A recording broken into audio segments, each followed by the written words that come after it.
Ако едно момиче има нужните качества и иска да бъде модел, конкурсите за красота са перфектният начин това да се случи. Не работя с методите на моите колеги, никога не съм го правила. Лицензите, правата за тези 3 престижни конкурса, може би малко хора знаят, се държат от Доналд Тръмп. Митове и легенди има за каталозите с момичета за поръчване в модните агенции. По света понятието мъж-модел, нали, един мъж-модел може да изкарва много пари. Не мога да отрека, защото ти си ми близък и аз не мога да те лъжа, не мога да отрека, че това го има. Ако даден модел е направил име, парите идват от всичко. Митовете и легендите винаги съдържат доза истина. Ако си модел в България, значи си жив умрял, защото с това не можеш да се изхранваш посмъртно. Има ли плащане? Ето, скъпи, коя камера да гледам? Която си избереш. Момичета, това е до живот. Здравейте, уважаеми зрители! Отново сме се събрали с страхотен човек, който ми гостува днес и ще си говорим на тема мода. Какво се случва в света на модата, ще ми каже моята страхотна приятелка Мира Матеева, собственичка на VIP, VIP Fashion Group. Поправи ме, ако бъркам. Точно така. Модна агенция. Модна и ивент агенция. И ивент агенция. Организатор си на Мис Варна, фестивал на модата в Варна, сигурно още една камара други неща, с които не съм запознат. Много. Вече ще влезеш в твоите си води и ще ми разкажеш подробно какво, що и как се случва. Здравей. Първо здравей. Благодаря ти, че прие поканата да ми дойдеш на гости. Аз ти благодаря за поканата. За мен е изключително удоволствие да ти гостувам в това страхотно студио и съм изцяло на твое разположение да отговоря на всички предизвикателни и не до там твои въпроси. Не до там е добро уточнение. Трябва да има някаква граница, която да не преминаваме. Откъде да започнем? Кое ти е най-любимото събитие, свързано с модата? За мен върха на всичко в моята кариера и както често метафорично обичам да казвам, това е конкурса Мис Варна, на който гледам като на едно мое собствено дете, което отглеждам вече повече от 18 години и в развитието му и отглеждането му и реализацията влагам цялата си душа и сърце, много любов и много професионализъм, разбира се, за да стигнем до наистина този конкурс да бъде обявен еднократно за най-добрия конкурс за красота в България. Аз съм имал възможността да присъствам веднъж, поради така технически причини само веднъж. И трябва да кажа, че беше впечатляващо събитие, наистина. Много ти благодаря. Освен всичко останало, сме да кажа, че и варненките са много красиви жени. О, да. Пословично красиви, да. Известни сме с това. Как се организира един такъв конкурс, като Мис Варна? По принцип, всяко едно събитие, което има за цел да бъде наистина реализирано професионално и да поднесем на аудиторията една качествена продукция, е доста сложно и смело начинание. Разбира се, аз не бих могла това да го направя без невероятен екип, който имам вече от доста години. И амбициозната цел, която си поставих още през далечната 2005 година, когато стартирахме с първата Мис Варна, беше това да не е поредният конкурс за красота, а нещо, което да се отличава, да бъде различно, да бъде нестандартно и с времето мисля, че успяхме да докажем, че Мис Варна не е обичаен конкурс за красота, а се превърна в един грандиозен спектакъл, който се откроява с нестандартна хореография, атрактивен стайлинг на участничките, една характерна, различна сюжетна линия, която всяка година е различна, с много артистични перформанси, танцови превъплъщения, актьорско майсторство от страна на миските, които участват и разбира се наситен с много блясък и красота. По време на конкурса, вие всъщност, малко вече да влезем в детайли за самия конкурс, какво гледате, когато трябва да избирате Мис Варна? Предполагам, всъщност има ли някакъв универсален начин на оценяване? Като цяло има критерии, първоначални, които са важни още по време на кастинга и между другото тук много хубав въпрос ми задаваш. Аз ще го задълбоча малко, защото според мен, поне в годините, ми прави впечатление, че аудиторията не е наясно с така наречените критерии. Това предизвиква доста негативни и не до там адекватни коментари от последствие. Не съм само аз, нали така? Абсолютно, да, очевидно. Така че разяснението може би било интересно на вашите зрители. Като първо е важно да се каже, че ако говорим за регионален конкурс, е много важно самите участнички да бъдат от, в случая, Варна и региона. Или ако е Мис София, по същия начин. На второ място има критерии за минимална височина, която е добре да бъде минимум 1,68 и 70. Оттам нататък да има така хармонично тяло, приятна визия и, разбира се, амбиция за развитие личностно някакво. Тоест, освен външния вид, е важно и самите качества на самото момиче. Тоест, интелектуални, образователни, интереси и, разбира се, талант не на последно място. Ти нали осъзнаш, че сега като казваш, че са важни интелектуалните качества, ще се намерят една камара хора, де ще кажат, те всъщност моделка, манекенка, каква е разликата? Има ли на какво залагаме при конкурсите? Значи, моделите и миските като цяло не би трябвало да имат нещо общо, когато говорим за участие в конкурс.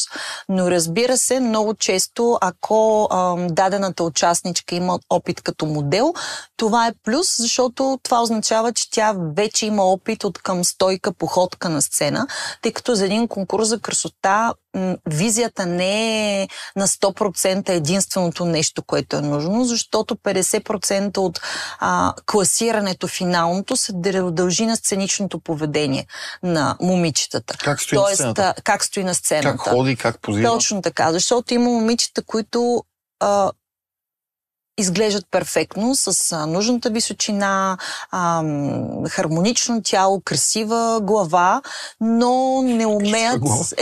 красив фейс. Да, разбирам, просто звучи много. Но не умеят да се движат добре на сцена. Няма тази харизма, излъчване, точно така походка.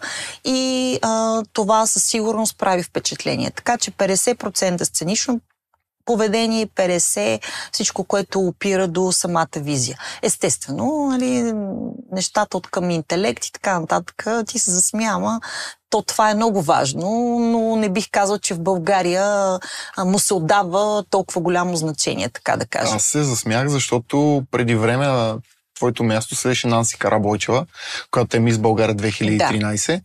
И аз с нея, тя ми е близка и с нея се посмяхме сериозно, защото моето впечатление, и гарантирам, че това не е само мое впечатление, като се отиде на тези конкурси, особено на световните конкурси, те всички се борят за световен мир.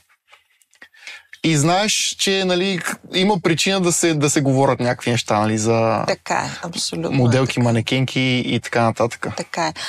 Тук отново подчертавам, защото преливаме от нали, едно е регионален конкурс, друго е национален, трети вече вариант идва на международния. Ти ще внесеш повече яснота, защото аз съм много далеч от това. Да, но само да завърша по предходния ти въпрос, че огромна е разликата между миска и манекенка и модел. Модела, това си е професия. Ясно е на модела каква е ролята. Един модел не на всяка цена е нужно да участва в конкурси за красота, да е печелил титли и така нататък. Докато момичета, които обичат да участват, защото има такива, които редовно участват на различни конкурси за красота, тяхната цел и амбиция е тотално и съвсем различна.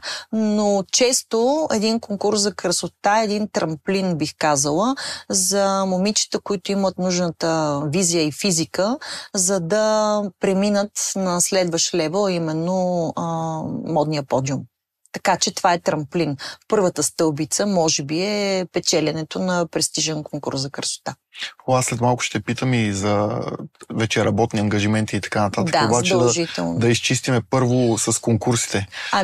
Допълнително казвам, че за участието на международен конкурс за красота освен да е красива, да има хармонично тяло, да има сценично присъствие, да има нужната височина, стойка, походка и така нататък, владеене на езици, образование, тук вече е най-сложното, да има и талант. Без талант, успех на международен конкурс почти невъзможно да има. От талант имаш пред нещо, с което да се занимава. Да. Дали да пее, дали да танцува, дали в някакъв спорт да е по-изявена, без значение. Просто трябва талант. Това е задължително. Има ли ограничения от към възраст? Защото спомена образование, а пък за образование си е необходимо време, години. Като цяло, да, но тенденциите на особено международните конкурси е там да участват наистина момичета плюс 20. Okay. Даже бих казала 23, 4, 5, 6, нали, което предполага вече те да са в процес на следване нали, на някаква професия да са си избрали. Но честно казано, критериите последните, може би 2-3 години толкова много се видоизмениха и за мен дори бих казала, че станаха абсурдни, че не мога да ти отговоря еднозначно на въпроса за годините. 2023 беше бум на всякакви за мен абсурди от типа на много едни от най-престижните световни конкурси да могат вече да участват и омъжени жени, което тотално разми разликата, защото си има конкурс за омъжени жени, то е мисис. Съответно, мис е за неомъжени. Като там правилата от този момент бяха да не е омъжена, да не е раждала и така. Вече такава граница няма. Не искам въобще да влизам пък в темата с... политика, която тръгва от световната тенденция с така нареченото джендерство, транссексуалните да ни се натрапват и да се налагат това, че все едно е в реда на нещата, нали, всичко случващо се. Тема, която ако искаш с мен да засегнеш, аз съм много крайна по нея и може би не на всеки зрител това би му харесал.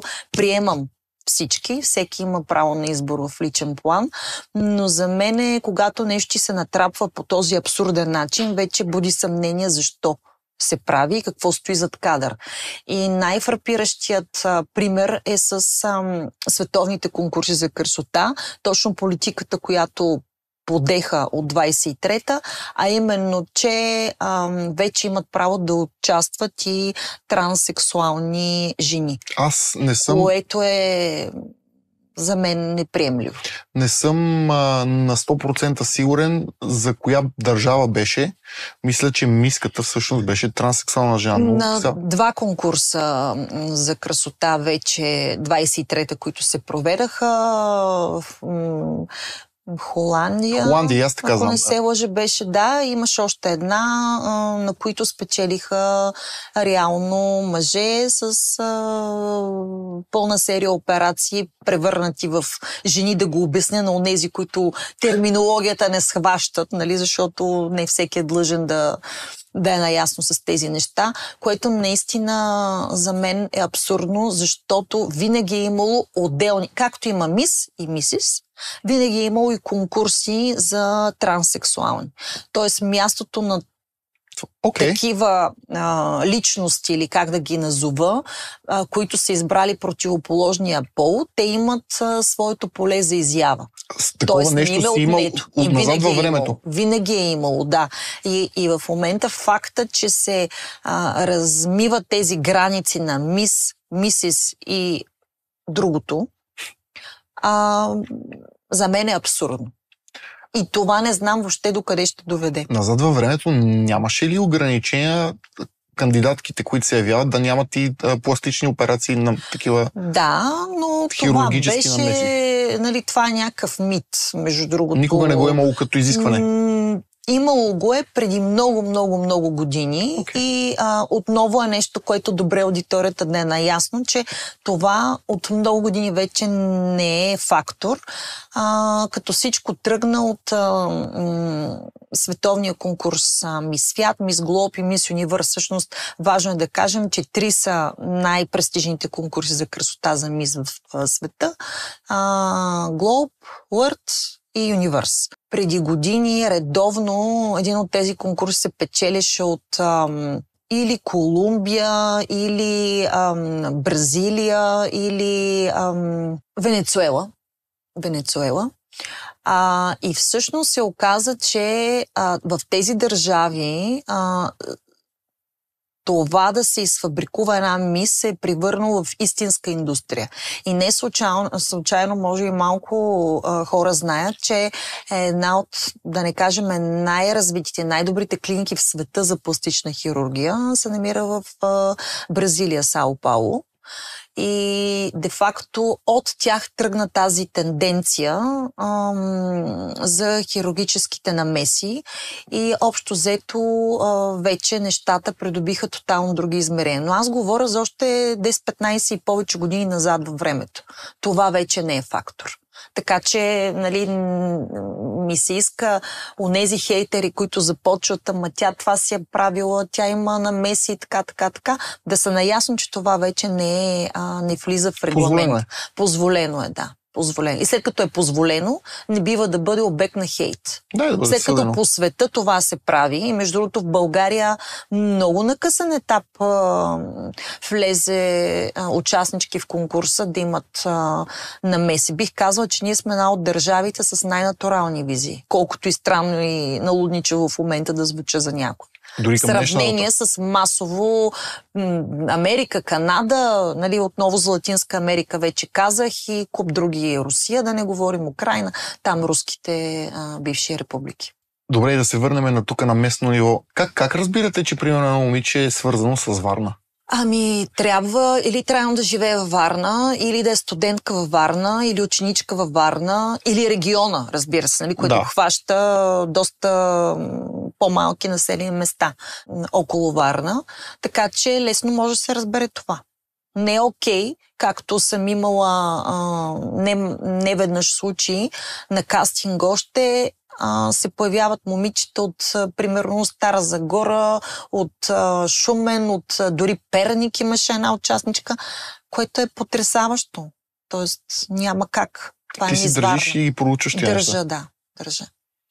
Най-малкото може да е от всеки един друг град, но бидейки студентка във Варна, това прави временно пребиваваща и с право да участва на този конкурс. И се стига до там, че избираме Елизавет Кравец. Тя става мис Варна. Да, истината е, че отново казвам, след това беше 18-то издание на Мис Варна, откакто аз съм поела тази организация и мога да кажа, че това е най-големия ни успех. Въпреки, че 2016-та също имахме пробив. Тогава Мис Варна, която беше Габриела Кирова, също спечели титлата Мис България. Тоест това ни е втората Мис България. Да, но бих казала, че избора на Елизабет предизвика такава медийна сензация заради нейният произход и украински корени, че в един момент наистина погледа, който обърнаха големите медии, съответно буквално цяла България, към конкурса Мис Варна, беше най-хубавото, което се е случвало. И за мен като организатор, за цялата агенция, защото Елизабет е модел от 13 годишна в агенцията и разбира се за конкурса Мис Варна, не на последно място за Елизабет самата. Това, че тя спечели титлата Мис България, и всъщност това, че се дигна много шум, по-скоро е полезно за модата, за твоята агенция, за индустрията генерално или по-скоро пречи?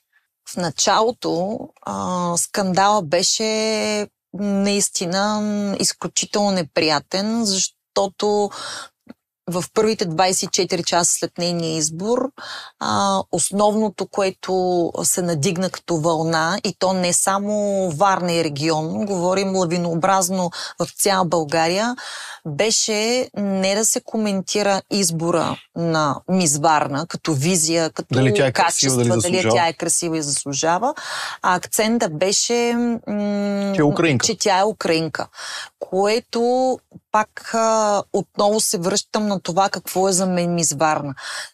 Като знам колко труд, колко безсънни нощи на мен, на целият ми екип коства организирането на всяко едно издание, какъв зрелищен спектакъл поднасяме на публиката и как това е очаквано и наистина колко много се влагаме в това. И в един момент всичко това не е на заден план. На заден план красотата и начина по който защото никой в България не прави такива конкурси. Тоест, самия спектакъл, самата участничка, която безспорно е невероятно красива, остава на заден план и българина типично в него стил се фаща за последното, което въобще би трябвало да е тема. И това много ме изкара извън равновесие, признавам си. И изкарах повече от 40 няколко часа без сън, без храна, без нищо. Буквално навряна в социалните профили, за да мога да отговарям на целият този безумен хейт, който се изля, как може украинка да стане Мис Варна. След което това е за Мис Варна, не за Мис България. Не, това беше след Мис Варна. Всъщност нейната слава, популярност и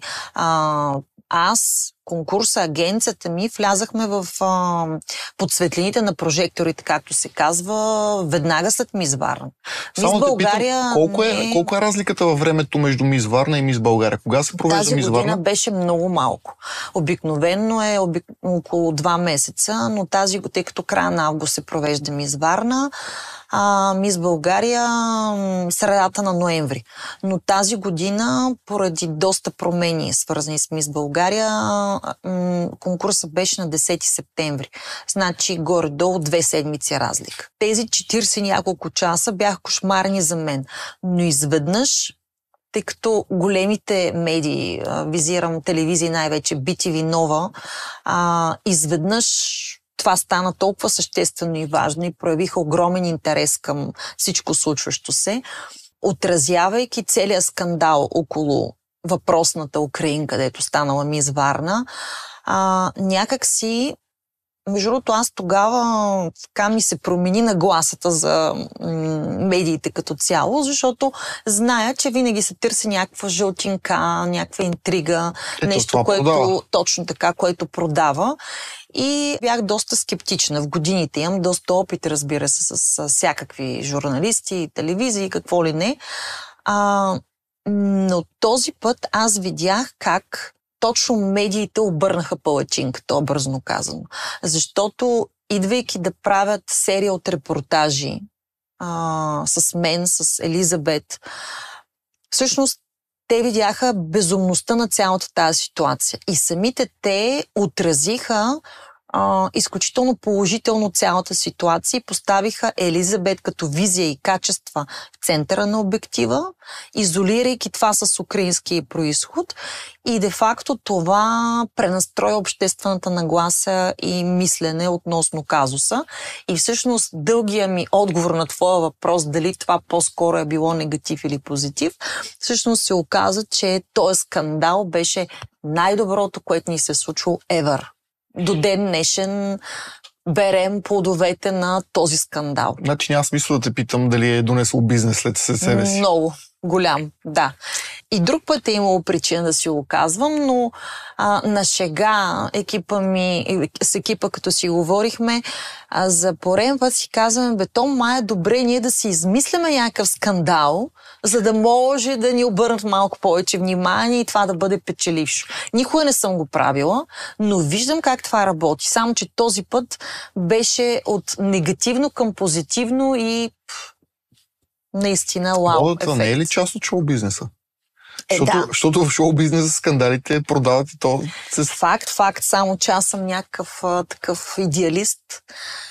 Винаги била и не работя с методите на моите колеги. Никога не съм го правила, защото, както обичам да казвам, съвестта ми най-добре да е чиста, да си спя спокойно вечер и да не съм чак толкова финансово благодетелствана, но поне да ми е спокойно. Така че при мен и миските са реални, адекватно избрани, няма купени титли, няма нищо от това, което го има на много други места, така да кажа. кажа. Който иска да вярва. Доста хора знаят. Ти сега слагаш ключето в кутията на Пандора с скупените титли. Подавам ти нещо в серия от други въпроси. И така нататък. Смяташ ли, че всеки път, когато изберат една мис, няма да говоря за това конкурс, защото нали, присъстващите винаги правят изключение, но смяташ, че всеки път, когато изберат една мис, особено за мис България, да кажем, или мис Свят, Globe World, една и така, как да се израза, заслужилата. Или по-скоро го има момента тази е човек на този или онзи, или е платено за нея, или... Така, разделям въпроса на две. Добре. Значи, от една страна говорим за регионални и национални конкурси, т.е. дадената държава, защото регламента какъв е? Една мис, за да се яви на дадена, в случая мис България, тя трябва да е спечелила преди това регионален конкурс, т.е. да е станала победителка в града, в който е. Така. Това автоматично и дава правото да участва на националния конкурс. Дали ще е мис Германия, там Русия, България, няма значение. Okay. Тоест има си начин по който. В момента, в който тя печели националния конкурс, да речем мис България, тя получава правото вече да се яви на световен такъв. За това еднозначно няма отговор. Ще ти обясня какво е на световните конкурси като критерии и какво е на регионалните и националните, т.е. 3 направления. За регионалния конкурс там може и често има покупко-продажба, така да кажем, на титли. Мис София, мис Варна, мис Пловдив, мис Бургас, мис Стара Загора. Така и по света. Добре. Това не е само България. Или покупко-продажба, грубо казано, или човек на този или онзи. Нали, защото не винаги е с пари. С пари, да. Точно така. Това го има. Когато говорим за национален конкурс... А това не е тайна. Това не е тайна. Тоест, просто хората не говорят за него. Не говорят просто така. Те говорят, защото това си съществува и това е абсолютно безспорен факт, че е така. Наредености има. Не навсякъде, но ги има. И то често ги има. Национален конкурс да спечелиш, там вече, в зависимост от държавата, в която това се случва, има държави, където никакъв шанс да има корупция относно това. По-скоро за престижа и имиджа на дадена държава. Визирам случая една мис Италия, където този конкурс до толкова е в култ, че победителката в него, в случая мис Италия, тя в рамките на годината, докато е мис, тя е със статута на депутати, министри и така нататък. Изключително популярен и имиджов е този конкурс. Цяла година нейната програма е толкова натоварена, с толкова значими и наистина имащи стойност ангажименти, имащи смисъл за Италия като цяло, за благотворителни инициативи, за куп неща, да не говорим за нейното развитие професионално, че мис Италия е пословична в това отношение. И всъщност там самите организатори никога не биха си позволили носителката на тази титла да е случайна. След като е избрана, трябва да притежава от всичко по много. И талант, и визия, и интелект, и образование, и хармонично тяло. С две думи да е най-заслужаващата. Точно така, да. Иначе това удря по имиджа на този конкурс и няма как той да има, пак казвам, тази значимост, ако те правиха компромис с годините. Отделно от това за тях е много важно Италия на световен конкурс, как ще се класира. Така че чисто имиджово това надделява над желанието за корупция и така нататък, ни бързи пари, колкото и да са големи те. Защото самите организатори, избирайки една стойност на мис Италия, те печелят страшно много от нея след това. И едното надвишава другото. Тоест, това е чиста математика. Не биха си позволили, няма защо да го правят. Докато страни като България, нали, има и други такива, това не е така. И там вече критериите са други. Не е ли малко извиня, че те прекъснах, един кръговрат, кое е първо, яйцето или кокошката? Да, така е. Защото ти реално, ако, както казваш италианците, да речем, ако си държиш конкурса на високо ниво и крайният ти продукт, т.е. миската ти или миските ти са качествени, красиви, интелигентни, добре представящи се и стоящи на сцената, ти ще си дигаш стойността на конкурса. За това говорим. Именно не че нещо, обаче точно на този принцип е изградена Мис Варна. Значи няма как конкурс като Мис Варна, в който е вложено толкова много от всяка една гледна точка, да си позволи да избере една не до там добре изглеждаща миска, защото някой е предложил едни пари за нея или някой е ходатайствал да бъде тя. Това автоматично разваля имиджа на този конкурс и проваля всички опити той да бъде единственото стойности открояващо се нещо в България, свързано с конкурсите за красота, защото знаем нивото какво е тук. Тоест, аз никога не мога да си позволя за никакви пари на този свят да проваля 17 години, в които съм градила, правила и достигнала някакво ниво. Не, че няма хейт. Винаги има хейт. То винаги ще се намери да каже някой точно тази ли. Но много зависи от кандидатките. Всяка година са различни. Важно от тази селекция да се избере най-достойната. Нали? Със сигурност има и по-хубави, но те не са се явили. Това е важно да се знае. Като казваш, всяка година са различни. Има ли случаи, в който да се явяват момичета, да кажем, 1, 2, 3 години подред? Да, при мен има неписаното правило, че извън победителката, разбира се, могат да се явяват до 3 пъти. Okay. Има такива, които са се амбицирали да си вземат тази титла, защото тя е много, много, много жадувана. Случва ли се някое момиче да се явява и да кажем да спечели на 3-я път? Да. Има примери. Малко е такова холивудско. Като история от филм. Да, защото аз винаги давам пример, понеже на кръглата годишна на 5-та, на 10-та, на 15-та, сега и на 20-та ще го направя. Правя юбилейни издания на Мис Варна и в случая последното такова беше на 15-та годишнина, когато има един специален, не тур, но като спектакъл, пак се оформя спектакъла, изкарвам всички победителки и носителки на тази титла от първото издание 2005-та, т.е. 15 на брой. Мис Варна от 2005-та насам. Мис Варна от 2005-та насам. И всъщност защо го правя? Защото наистина е невероятно хората да видят, нали, особено тези, които са от по-старите издания, всъщност как изглеждат тези миски, повечето от тях, да, родили с деца и така. Значи 15 уникални жени като струни.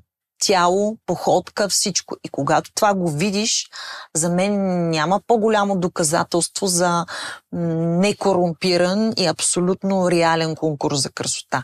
Защото получавайки тази титла, за тях наистина това е престиж.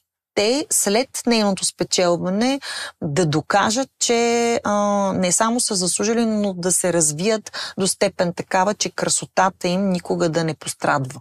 Така да го кажем. Просто е като фикс идеи мания. Това е страхотно, което правиш. Да. Ами, защото така затваряш устата на всички, които в даден момент могат да си помислят да говорят нещо. Наистина и от сега мислим с екипа ми за 20 годишни юбилей, където ще бъде каната от сега, 20-та ни годишнина. Да, но това е 25-та година.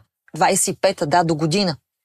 Каната и тази и до година, но следващата година, живи и здрави да сме, това, което ще направя, наистина ще бъде абсолютно безапелационно, защото аз си познавам всяко едно от момичета, нали, носителки на тази титла и знам техния живот, всичко. Ние сме като едно голямо семейство. Как? Аз съм ги открила, всяка една от тях. Аз съм ги превърнала в това, колко време прекарваш си? Чакай, нека само да довършим още 2 въпроса за световните конкурси. Добре. И после затварям тази страница. За световните конкурси довършвам отговора, нали, който всъщност затварям цикъла от регионални, национални, световни. За корупция. Значи за световните конкурси там е въпрос на политика, коя ще спечели. Не е въпрос на коя е най-красива, защото когато отсеят топ 10 и в последствие топ 5, те изглеждат феноменално. Тоест, много е трудно да кажеш коя е... Нали, защото има и въпрос на вкус, едно такова понятие, но истината е, че на такива големи конкурси, те не е случайно, подготовките им са много дълго време, защото Идеята на журито е да има поглед върху всяка една участничка. Тоест, те минават през много интервюта, събеседвания, вкарват ги като малко ти Big Brother в едни ситуации, в които ги наблюдават как се държат, как ще реагират. Един вид самото жури не разчита на спектакъла една по една да се явят, ами близо месец всеки член на журито има комуникация с участничките. Наблюдават всички. Точно така, да. И всъщност те имат поглед и те самите си правят собствено класиране много преди деня на реално на финала, което всъщност е най-важното, защото да ти се разходи една красива кукла и да ти обясни как тя учи това или онова, или има такива амбиции, това е една теория. Много е важно да имаш поглед реален преди това върху момичетата, за да можеш да си сигурен в избора си. И на този принцип се формира топ 10, последствие топ 5 и вече победителката, както казах, е въпрос на политика. В световен мащаб. Държавата имам предвид. Разбирам, да. И на лоби. Да. Добре, а как се избира, нали, споменат 3 конкурса? Globe, World и Universe. Да. Как се избира кое момиче на кой конкурс да ходи? Значи победителката в националния конкурс трябва да отиде на Мис Свят. Втората... В нашия случай в момента Елизабет ще отиде на Мис Свят. България никога не е както трябва да бъде. Нали? Това е ясно. Може би вече на хората. Объркване има. Аз много често обяснявам защо дадено нещо е така, как трябва да бъде. Към момента, за съжаление, не е така, както трябва да бъде. Тоест, Мис България би трябвало да отиде на Мис Свят. Ама няма да отиде. А къде ще иде? Първата подгласничка на Мис България трябва да отиде на Юниверс и втората на Глоб. Победителката в един конкурс, без нека да не е България. По принцип, победителката трябва да отиде на Мис Свят. Мис Италия трябва да отиде на Мис Свят. Така. Първата и подгласничка, демек второто място, трябва да отиде на Мис Юниверс. Добре. Втората и подгласничка, т.е. третото място, трябва да отиде на Мис Глоб. Това е по световни правила. Така. Лицензите, правата за тези 3 престижни конкурса, може би малко хора знаят, се държат от Доналд Тръмп. От край време. Той преди да стане президент на щатите, нали, там неговите истории от едно време до голяма степен са свързани с конкурсите за красота, в които той де-факто е главно действащо лице, смисъл като организатор. Съответно, всяка една държава трябва да си плати права, за да може да изпрати първите 3 на всеки един от тези конкурси. Да. Тоест, това струва пари. И така. И тъй като това струва пари, в България основният лицензиант Ирина Папазова на Мис България съответно решила, че по друг начин ще се случват нещата. Нали? Това е право нейно. И съответно това е използвано от един друг господин, който закупува или плаща лиценза и правото на участие в тези 3 конкурса. Затова в България до ден днешен има алтернативни 2 Мис България. Едната е Мис България основната, другата е Мис България свят. Това 2 конкурса ли са? Това са 2 конкурса, да. Като официалният е този, който прави Ирина Папазова, а неофициалните са тези, които изпращат момичета на 3 най-големи конкурс. Тоест, те просто подбират кандидатки, които, да речем, биха могли да си позволят възможността да си платят, за да бъдат на тези конкурси. Точно това ще кажа. Тук говорим за пари. Говорим за пари, да. Говорим за пари. Okay. За съжаление. А къде ще иде Елизабет? В случая, тъй като много отдавна не е имало комплексно толкова уникална Мис България, това дори не е мое мнение, всички го казват, самите организатори, осъзнавайки, че тя действително има качествата, и то като казвам качествата, тук добавям нейния талант, защото тя е на световно ниво, състезател по спортни танци. Този талант просто я прави брилянтна за световен топ, един от тези 3 конкурса. И осъзнавайки това, в момента правят нужното, за да я изпратят наистина на един от най-престижните конкурси, но все още това е в процес на преговори, къде не зная. Ако това не се случи, обичайно Мис България отива на Мис Планет. В Грузия се провежда този международен курс. Но за мен би било много по-добрия вариант, разбира се, както и за Елизабет, да отида на нещо доста по-престижно и стойностно. Там, където е мястото. Да. Защото имаме шанс, колкото и да е въпрос на политика, тя няма как да остане незабелязана. А и честно казано, тази мода с, отново се връщам на скандала с украинския и происход, ако това беше първоначален минус, защото българите са малко настроени против всичко, което се случва. Разбрах ти, какво се правиш. По света тенденцията е да бъдат доста така, как да кажа, привилегировани украинците. В случай искаш да кажеш, че украинския корен по-скоро би бил плюс. Плюс. И то огромен плюс. Нищо, че тя ще бъде като Мис България участничка в един такъв конкурс, но имайки преди визията и сценичното и поведение, таланта и езиците, които владее, всичко би я наредил в топ 3 гаранция. Ако не да е победител, подгласничка на 100%, познавайки начина, по който се случват неща. Това са много силни думи. О, да, убедена съм в това. Убедена съм, защото наистина познавам нея, виждам влиянието и отпечатъка, който тя остава само с присъствието си.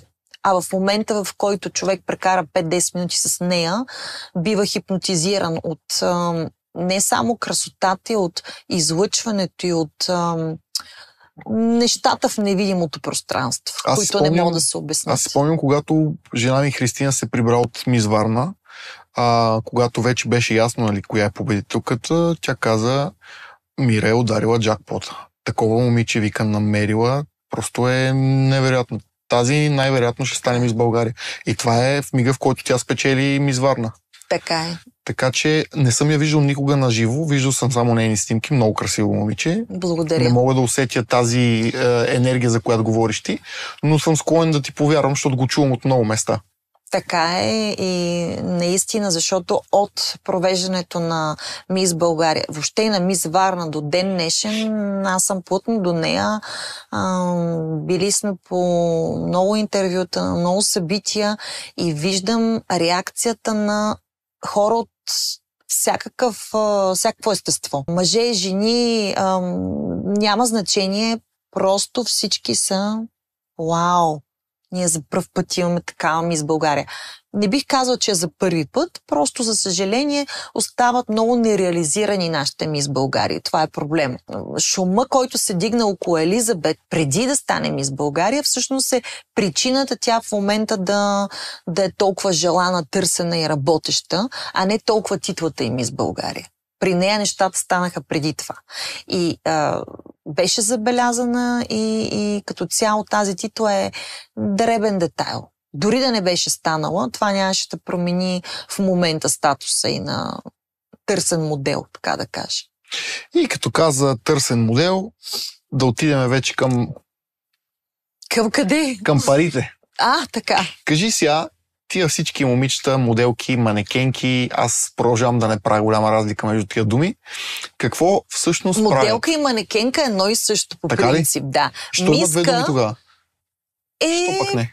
То за много неща има по повече от две думи, така че и аз така. В моята глава някой ми втълпил представата, че модел е това момиче, дето се снима по снимки, по реклами и така нататък. Не, това е фотомодел. Разлика, т.е. двете различни понятия са модел и фотомодел. За модел е нужна височина, плюс тяло, фейс и походка сценична, защото тя дефилира по подиуми. Ето, освен, значи в моята глава а фотомодел, тя не може да дефилира. Не, че не може, не, че не се прави, но това е рядко. Фотомодел е само за снимки. Защото фотомодел може да си високи 1,40. Окей. Докато за модел не. Аз в моята глава си ги разделям. Тия, дето дефилират, са манекенките, другите са моделите. Добре, окей. Грешна ми е представата, разбрах. Как те момичета изкарват пари? От какво изкарват пари? И другото, което е, като спечелят такъв конкурс, те, освен че стават малко по-популярни или много по-популярни в зависимост от конкурса, какво друго се случва? Има ли финансова награда? Или... Чай са, пак оплетахме конкурсите с моделите. Както вече казах, ако едно момиче има нужните качества и иска да бъде модел, конкурсите за красота са перфектният начин това да се случи. Защо? Защото чрез участието в един конкурс, особено ако той е адекватен, както е Мис Варна, не че нещо да си го рекламирам, ама наистина подготовката там е повече от месец. Значи, ежедневни репетиции. Дори да не може да върви. Просто така, появява се едно хубаво момиче и казва, аз искам да участвам. И казваш, направи един тигел и тя не може да върви въобще, даже върви навътре с краката. За един месец, безплатно, тя бива обучавана. Тя, всички участнички, нали, но някои умеят, други не, нали, то е микс. Но за да изглеждат всички перфектно на сцена, нашата работа е да ги обучим. Тоест, за това казвам, че за едно момиче, което има качествата, това е перфектната школовка, участието и в 1, 2, 5, 10, 20 конкурси за красота, защото тя се учи, обучава и преминава сценичната треска, защото свиква да е на сцена, да е под прожектори, да я снимат, да има публика и така нататък. И опита й от конкурси и желанието й впоследствие да стане модел, нали, стават много по-лесно, така да кажа. Иначе, ако не мине през конкурси, трябва да запише на школа за модели. Без това няма как да стане. Нали? Аз имам школа от много години и го правя. Така че момичета, които се явяват на конкурси и нямат идеята след това да станат модели, не печелят нищо от тези конкурси. Пак зависи в коя държава се прави. Кое в някоя по-държава с традиции в това отношение, тя може да бъде забелязана, може да получи, защото сега инфлуенсърството е много модерно, знаеш, за там не са нужни кой знае какви качества, нали, за да може да се развие един профил, е нужно просто да те следват. Един адекватен конкурс за красота и когато биваш забелязан, може да доведе до това и ти да си развиваш профила. Може да има награден фонд, да спечелиш пари и така. Тоест, конкурсите, дивидендите оттам са едни. Докато ако вече си превърнал това в професия, нали, за моделите говорим, станал си модел, там вече всеки един ангажимент бива заплатен. И в зависимост от това къде си модел, ако си модел в България, значи си жив умрял. Защото с това не можеш да се изхранваш посмъртно. В България много отдавна да си модел не може да бъде професия. То е нещо за удоволствие, нещо между другото. Ако дотираш с развитие на инфлуенсърски профил, това вече е друго. Защото там може да си докараш едни прилични пари, така да кажем, даже много добри.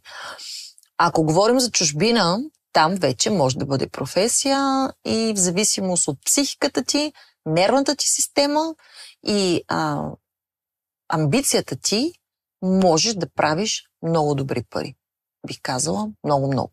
Чувал съм, че нашите най-така добри модели работят основно в чужбина. Да, защото там може да бъде професия и е професия. Ти имаш ли такива момичета, които момичета от твоята агенция да работят в чужбина? Имам. Въпросът ми е следния. Да. Ти, имайки договор с момичето Хикс, тя отива да работи в Япония, примерно, или Китай, без значение, някъде в чужбина. Тя продължава ли да има отношения с теб или как се случват нещата? Значи случват се последния начин. Примерно аз като собственик на модна агенция си имам така наречени модни скаути, агенти, които издирват момичета и момчета с подходящата визия. И ако открия такова момиче или момче, премине школата за модели, реално вече го вкарам в базата данни и започне да работи като модел, това задължително върви с договор, който се сключва между агенцията и дадения модел. Впоследствие, ако този модел излезе да работи в чужбина, агенцията откривател, с която има договор дадения модел, се води така наречената агенция майка. Агенцията майка си получава винаги 10% от прихода. Всичко останало се разпределя вече съотношение между новата агенция или агенции в чужбина и дадения модел. Това е практика в цял свят. Агенция майка и агенцията, към която работи модела в дадения момент. Това е сходно като с футбола. Ако си станал футболист от еди кой си клуб, след това те продадат, всеки следващ трансфер генерира някакви приходи за първият ти клуб. Знам, че ти си много на чиста тема. Така си ги обяснявам нещата по-лесно. Горе-долу в модата е по абсолютно същия начин. Така че нищо не се губи. Откъде идват най-многото пари в ангажиментите? Реклами, видео, списания, модни марки, дефилета, не знам. Много е различно, защото ако даден модел е направил име, парите идват от всичко. От всичко. Дори, че дишаш до такава степен. Говоря в чужбина, нали, по света. Всяко нещо може да ти носи пари. Ако нямаш име чак така, ако си по-средностатистически модел, бих казала, че снимките, т.е. рекламно лице да си на дадена марка, особено ако марката предлага пълна гама от типа на каталози, на телевизионни реклами, защото много зависи. Т.е. хонорара се определя от това, ако говорим за снимки, тези снимки за какво се използват. Тоест, ако се използват само за социални мрежи, хонорара е един, демек по-нисък. Ако се използват за сайт, за билборди, надграждам, за разни рекламни материали, за телевизионна реклама и така нататък, всичко това носи допълнителни приходи. Да. И оттам много зависи. Тоест еднозначен отговор няма, но при всички положения фотосесиите и това да си рекламно лице на даден бранд е най-така добре платения вариант, бих казала. Но отново и тук подчертавам, че много се промениха нещата, защото така нареченото инфлуенсърство много разбута по света, въобще в световен мащаб, всичко свързано с професията на модел. Изключително много. Защото излиза така, че един професионален модел, който от години работи и си изкарва парите с много труд, повярвайте ми, това не е лесно, някоя си госпожица Хикс, която посредством просто определени познанието на механизмите и лостовете, които предлага Инстаграм или ТикТок или Фейсбук вече не е до там, и разбирайки от програми като FaceApp и там производните му и изглеждаща и приличаща на нищо в реалния живот, примерно представи си 50, не е много добре изглеждаща, но разбираща от другите неща, които изброих, може да превърне, и има много примери такива, профила си в толкова печеливш, че модел, който от години работи, от години се трепе, труди и така нататък, да прави 10 пъти повече пари от нея. Което е безумно. Защото това не е реално. Това е много измамно, но печели. Да. Всичко стана вече. Скрити сме зад една визия, един образ, който е изкуствен, но който може да бъде много печеливш. Ако ти не случайно, не знам дали чу, че вече има профили на такива изкуствени аватари, които правят профили и генерират вече страшно много приходи. А то реално не съществува. Да, вчера си говорим с един такъв човек. Да. Така че много се разми и това навлиза в нашата територия зверски и много негативно се отразява. Признавам го на нашия бизнес. Говоря модния. И тук вече отиваме към една посока, която аз от самото начало искам да зачекна. Така ли? Да. Каква? А проституцията? Айде бе, къде отидахме ние? Колко хубаво си говорихме? Значи, върти с очи, трябва да стигнем до проституцията. Еха. Митове и легенди има за каталозите с момичета за поръчване в модните агенции.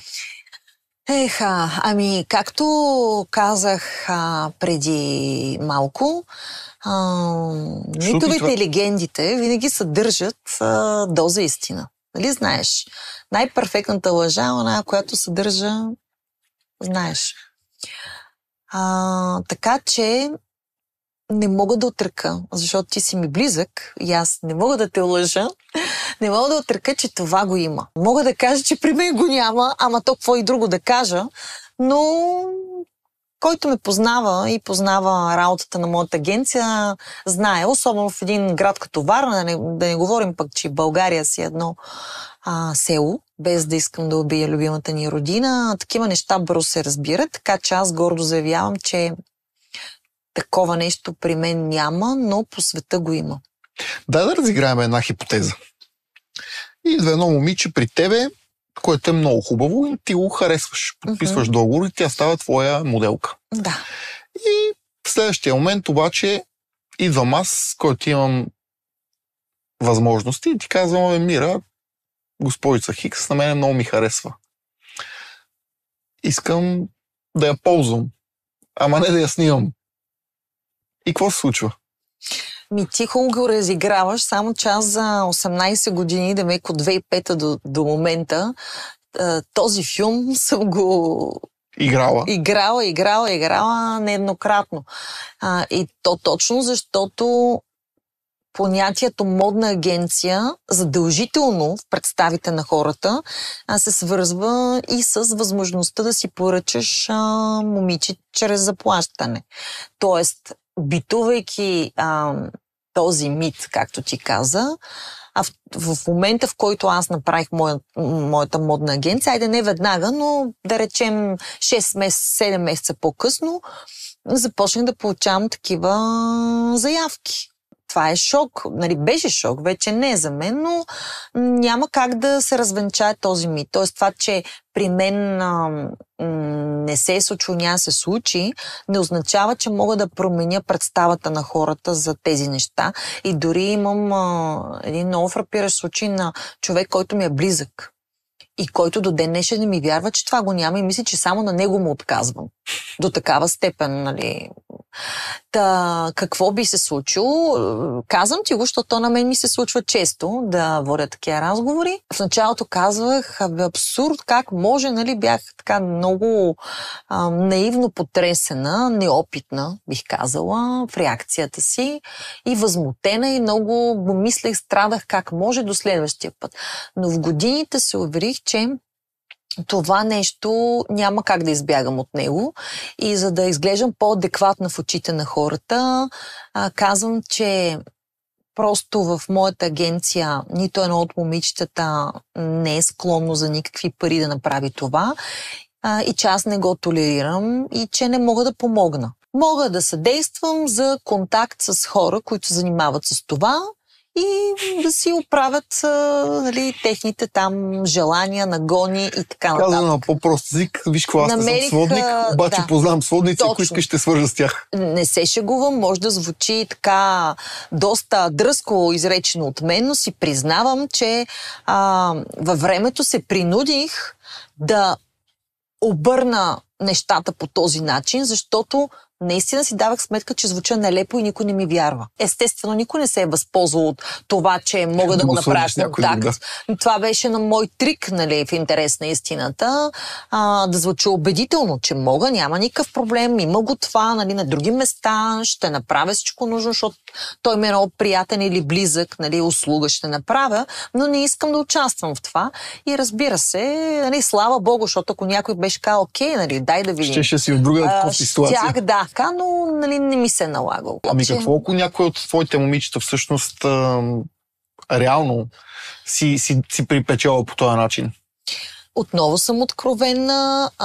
Всички мои момичета знаят и не случайно казах, че ние в VIP Fashion Group сме като едно голямо семейство, защото аз първо познавам много добре всяко едно от работещите ми момичета. Не говоря за такива деца заминали, участвали в някоя друга мис Варна, минали през курсове, нали? но те не са стигнали до точно така наречения активен модел. Всеки един активен модел, аз съм приятел с него, преди всичко. Знам има ли гадже, няма ли гадже? Какво прави в момента, нали, знаем историите на всички. Впоследствие тези, които се омъжват, нали, имат деца, комуникирам и общувам до ден днешен, съм близка с абсолютно всеки един бивш или настоящ мой модел. Няма как да се случва нещо и аз да не разбера. Най-малкото, ако се притесняват от мен и естествено няма ми споделят такова нещо, някой друг ще ги издаде. Нали, това е абсолютно. И те много добре знаят, че ако разбера нещо такова, аз ще го разбера рано или късно. Първо изчезват, в смисъл мигновено, агенцията няма да се свързва повече с нея.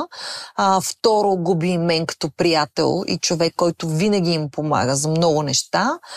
И трето, една дънга си слага, която ще отлъчи от доста готин приятелски кръг и малвата, която ще тръгне за нея, е убийствена, така че тя трябва да се изнася от Варна. Или там, където е, в който, нали, защото има модели в различни други градове. Да. Тоест, залога е много голям. Така съм ги наплашила от малки. Тоест, защото аз не толерираш по никакъв начин... Не, абсолютно.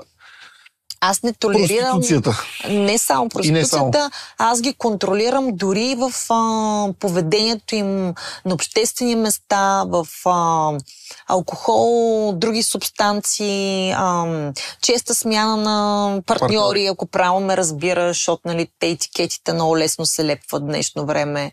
Тоест, моят контрол е като на втора майка. Даже бих казала, че често аз знам повече, отколкото собствените им родители за тях. И това ме прави много ценна, истински ценна за тях. Тоест, когато видя драма, буквално се захващам се едно ми е дете и докато не я извадя от дадена ситуация, където е залитнала, нали, говоря в случая в женски род, макар че имам и много момчета модели, но с тях, слава богу, не се разправям толкова. Те са ми по-лесни, така че никакъв шанс. Но съм имала един единствен случай за толкова години. То беше може би 8-9, т.е. по-в началото, в зората, но пък това бяха най-силните години на агенцията ми. Един мой модел, в който аз бях инвестирал страшно много, защото беше, така да кажем, по-различна, чисто физически смесен произход. От нищо я направих нещо, защото аз много се инвестирам във всяко едно момиче, което видя потенциал. Инвестирам страшно много време, енергия, средства, ако е нужно, за да я превърна в машина за пари. Шегувам се, не в наистина нещо, което би било ценно и за нея, полезно и в живота, естествено и за целта на работата. Разбрах, че в момента, в който славата я нападна, както се казва, след около 2 години инвестирано от моя страна много голямо, всъщност тя се е подхлъзнала и е тръгнала точно по този път. Нали, естествено не го чух от нея, разбрах го, не повярвах, направих разследване, и се оказа. Установи се, че е така и извиках я на разговор и просто й казах, че, нали, отброено от момента на нашата раздяла след този разговор, просто не желая по никакъв начин моето име, името на агенцията свързва с нея, че желая всичко най-хубаво по пътя, който е избрал да поеме и че сега няма да ме разберем, но след години ще осъзнае, че това, което е решила да прави, ще доведе до невъзможност да създаде хубаво семейство. Много момичета в стремежа си ли да излязат от село и избирайки по-лесния вариант да тръгнат по този път, идвайки в столицата или в някой голям град като Варна, не си дават сметка, т.е. готови са на всичко, на всяка цена, за да имат хубави чанти, почивки, скъпи ресторанти, въобще той е бляскав живот и са склонни на всичко. но не си дават сметка, че годините ще се изнижат, че етикета веднъж като е лепнат, той не се отмива.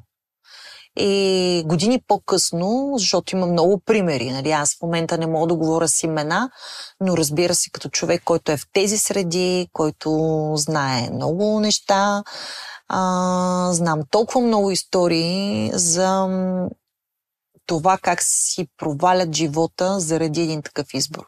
Включително за едно момиче, което години е било в тази сфера, за която ти започна да говориш така изневиделица, да.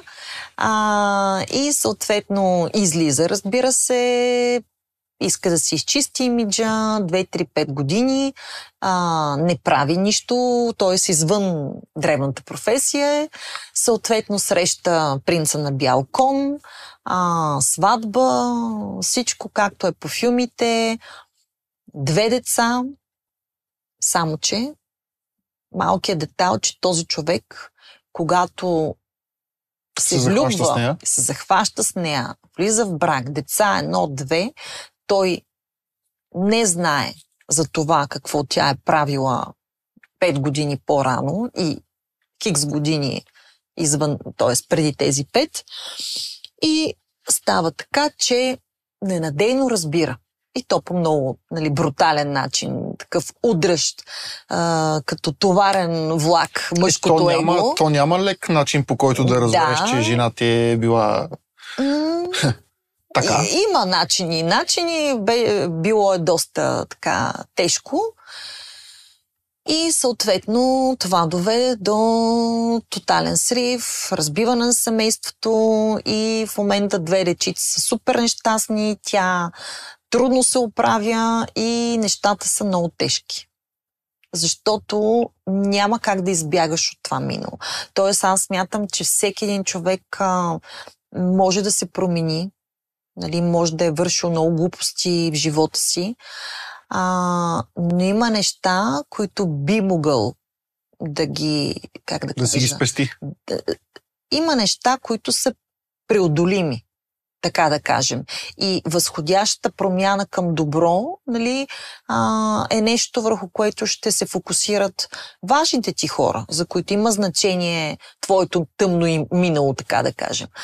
Дали ще са наркотици, преодолява се след като си изчистен, след като си успял, след като си се преборил, дори, нали, казваш, евала, браво, той е за пример. Дали ще затвор, алкохол, примерно и някакви простоти, които са наложили затвор. Това също може. Хазарт също може. Но нещото, което съм се уверила, че е пагубно, неотменяемо и непоправимо, това е проституцията при жените. Това не може да изчисти. То не е случайно дънгат. Ти е имал на приказка, няма бивша, така да не използвам думата с къ. Така е, да, но дори това е много относително, защото в крайна сметка в днешно време е много трудно да, като те попитам какво означава това с къ, в смисъл какво влагаш този термин, много трудно може да ми кажеш това понятие или аз си влагам директно проституцията в него. Проституцията е едно, лично аз. Когато няма пари, има просто безразборност, поради пориви някакви, да, това е нещо да бъдем различно. по-интелигенти. Това е нещо различно. Когато има пари, то си е ясно названието, докато другото, нали, затова казвам, там, нали, там е сивата зона. Света, да, е по-благосклонен, нали, да кажеш, млади години, луди години, нали, не може да се измери с колко трябва да са, че да не си с този етикет. Но има ли плащане? Ето, скъпи, коя камера да гледам? Която си избереш. Момичета, това е до живот. Рано или късно, защото едва ли някоя мила дама в розовия период би седнала и казала, виж сега, любими мой, аз да ти кажа, защото искам да съм честна, всичко за мен. Нали? И да си каже, че той да е наясно окей ли е, не е ли окей. Нали? Може да е откровена, ама това ще си го спести. Обаче някой прекрасен ден това излиза от долапа и води до... Казвам ви до потоп. Съвсем. Така че не е нужно. По-добре понятието с къ отколкото другото, древната професия, защото едното се отдава на буйна младост или нещо си там. Едното се прощава, другото не. Едното се прощава, другото не, да. И има значение. Човек трябва да мисли с главата си, защото рано или късно си плаща цената. То за всичко е така, но има цена, дето цял живот не мога да я платиш. Каква е ролята и мястото на мъжете в модата? Защото говорихме, модели, манекенки, момичета, те жените миски. Са по-интересни, че мъжете... Ама пък мъже има хубави мъже. Примерно покрай Игри на волята, аз последните 2 сезона разбрах, че и в един и в другия има доста, не доста, ама няколко модела мъже. Факт, така е. Някакси тая индустрия, защото това модата си индустрия, така е, много несправедлива към мъжете. Много си прав, като един човек с обща култура по тази тема, много точно го каза. За съжаление, мъжете модели са изключително, страдат от в пъти по-малко възможности за ангажименти, отколкото жените. Това по света е така, в България е така и като цяло не знам в какво се изразява причината, но винаги превеса е към дамите. Разбира се, по света понятието мъж-модел, един мъж-модел може да изкарва много пари. Може ли един топ модел мъж да изкарва колкото един топ модел жена? Може, да. Може, много зависи къде се намира. Само за протокола мога да кажа, защото в по-предната част на разговора говорихме за различните държави. Това е интересно, но пропуснах да кажа една Турция. Да спомена за Турция. Значи в Турция първо те са лидери в много отношения, но силата им относно индустрията с конкурси за красота е на изключително високо ниво, както разбира се и киноиндустрията. Там двете неща вървят ръка за ръка, защото 50% от актьорите, красивите мъже и жени, които виждат зрителите в турските сериали, които са наводнили ефира, не само в България и по света, и стават все по-търсени, касови, бих казала. 90% от красивите визии, които виждат хората, са взети от конкурсите за красота. Тоест, такава пряка връзка има киноиндустрията с модната индустрия. Не с модната. С модната, да, но всичко тръгва от конкурсите. Значи те затова са на много високо ниво. Защото в Турция... Тоест трябва да разграничим конкурсите от модната индустрия. Това са две... Хем са свързани, хем са различни. Хем не. Първото е конкурса за красота. Защото това е източник на откриване на бъдещи модели. Тоест, в Турция на всеки един престижен конкурс за красота, там са много. Там са над 10. Тези, които са наистина на топ ниво. Освен Мис Турция, топ модел на Турция, какъв там супер модел. Има и още на брой, които са много популярни. На всеки един такъв конкурс присъстват представители на на брой модни агенции на самия конкурс, даже често са и в жури, и задължително различни продуценти, там хора, които са свързани с киноиндустрията в Турция. Няма конкурс, на който да няма внушително присъствие от двете сфери. И какво правят? Значи, първо, за тях няма значение победителите, има значение селекцията. От всеки един конкурс се избират на брой мъже и жени, които канят в агенциите си да ги пробват за модели. От всеки един конкурс избират лица, които им правят впечатление и започват да ги обучават за целите на киното и на телевизията. друго неписано правилно. Абсолютно. Даже може, ако ти е интересно, в Google да си направиш справка на това, което ти говоря. Станала ли си мис Турция или мистър Турция или първа подгласничка или подгласник или втора на мис Турция, мистър Турция или някой от популярните конкурси, това задължително ти отваря вратите към киното и 80% от тези спечели такива конкурси правят луди пари в киното. Конкурса им гарантира, че те ще станат или модели, а да си модел в Турция, значи покоряваш света, не само Турция, гарантирано или си в киното, или на двете места. Тоест, гаранция е. Значи, ти разбираш, че в България, ако залога е при участие на Мис България или стани там Мис Варна, Мис Враца и нещо си, защото отиш на Мис България, обаче на Мис България отидеш ли, ако се класираш топ 5, това ти гарантира кариера. Многомилионна. Това ти промени играта. Се сещаш това, как ще активира истински красивите българки да участват и тотално се променя филм. Просто при нас проблема е, че няма какво да им предложим. Тоест, аз от моя страна на всички участнички в Мис Варна, респективно победителка подгласнички, ти го знаеш наградния ми фонд колко е голям. Мис България за последните 10 години сборно няма моя награден фонд на една Мис Варна. Наистина се старая те да получат много, но аз не мога да ги вкарам в голямата индустрия. Това е работа на организаторите на Мис България в случая. Да. Ако това се промени, то като ефект на доминото, това ще промени качеството на всички. Абсолютно целият процес.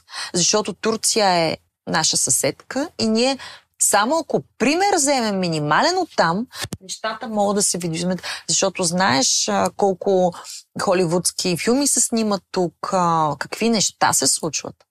Между другото, в тая връзка една скоба, защото това никъде не съм го казал. Даже то още не е факт, ама няма да ми се сърди.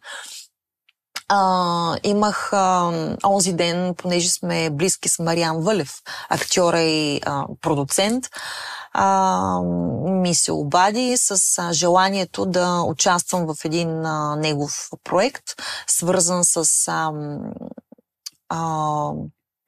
платформа, в която фигурират едни от най-добрите ни млади и не само и популярни български актьори, която се използва от там холивудски чужди продукции, когато искат да снимат, от тая база данни, кастинг агенции, много знаеш какво представлява, предполагам. И съответно отваря нова директория и иска да работи с моята агенция, с мен, в която да присъстват само професионални модели. Това не го е измислил той, това по цял свят се прави. Защото хората искат да гледат красиви лица. И тук това е част от отговора за мъжете модели. Значи мъжете модели много често участват в филми. Видиш ли в даден филм чуж красив мъж или жена, провери го в Google, чукни да видиш, че задължително има нещо общо с конкурс за красота, моделство и така нататък. По цял свят. Никога не съм се замислял. Пробвай да видиш. Особено пък в Турция. Значи чукни, виж, Мис Турция 2015. И излиза ти в Уикипедия, как се казва, и пише станала Мис Турция, отделно е станала още някакви други конкурси, е спечелила и отдолу гледаш след това колко филма е участвала и там на какви подиуми е дефилирала. Супер! То това е пътя. Да, просто можем да взаимстваме. Тук апела не е към мен. Освен ако аз не вземам из България да го правя. Някой ден, може би. Но би ли се захванала с такова нещо? Да, на времето бих, но сега малко вече съм изтощена, изчерпана, защото аз, освен Мис Варна, правя и голям моден форум, вече който дава така възможност за участие на всичките ми професионални модели, с дизайнери много работят. Тоест, моята работа е много широкоспектърна и тъй като ресурс много голям хъбя време и енергия за Мис Варна и нямам намерение да се отказвам, поне за сега, ако подема още едно детенце да си го отглеждам от нула, някакси ще се разфокусирам от другите неща, които правя. И така. Ама аз съм човек, който обича предизвикателствата, така че никога не се знае какво и как. Ама сега Елизабет ми е на дневен ред, така че не мога да се занимавам с други работи. Това ще ти кажа, какво предстои на Елизабет от тук нататък, знаем ли? Да, разбира се, какво й предстои. Тя не спира. Всеки един ден е пълен с много и най-различни ангажименти.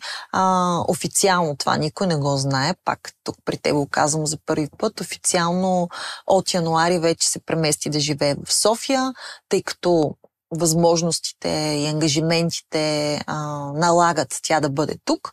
Разбира се, лятото ще се я прибера във Варна, защото пък ще ми трябва там. Няма как да остане тук. И съответно имаме вече реализирана първата корица на списание Дива с няколко вътрешни страници. Брутална е фотосесията. Сега предстои да снимаме корица и няколко вътрешни страници на списанието Сватба. Имаме предложения от Еле, съответно е рекламно лице на няколко модни бранда, няма да ги споменавам.